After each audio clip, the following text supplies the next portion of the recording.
Sekelompok mahasiswa terlibat bentrok dengan petugas pengamanan dalam PAMDAL DPR di depan lobi Gedung Nusantara 3 DPR. Akibat situasi tersebut, seluruh tamu serta staf berhamburan keluar ruangan.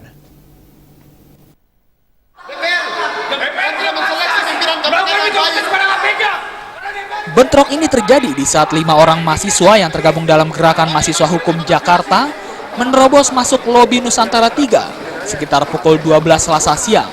Sambil membawa spanduk yang bertuliskan menyoal independensi pemilihan KPK oleh DPR, mereka mencoba melakukan orasi. Petugas PAMDAL yang merasa kecolongan kemudian segera membubarkan kelompok mahasiswa.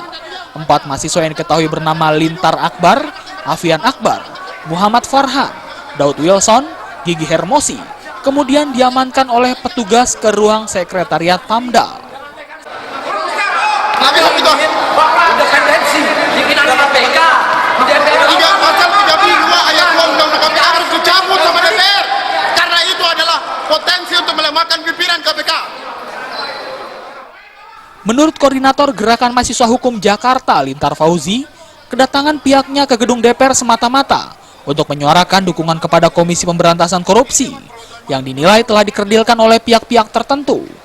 Mahasiswa juga menilai kekuatan dan independensi KPK telah digoyang oleh kepentingan politik semata. Tuntutan kami dari Gerakan Mahasiswa Hukum Jakarta, pertama meminta kepada DPR untuk memperkuat lembaga KPK. Begitu Pak. Itu kawan saya. Itu kawan saya. Itu kawan saya.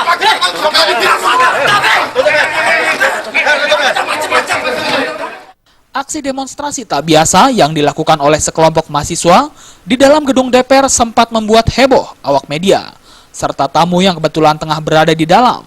Situasi gedung DPR pun kembali kondusif, manakala petugas PAMDAL berhasil mengusir mahasiswa dari gedung Dewan. Dari Jakarta, Muhammad Ibrahim dan Hamjati.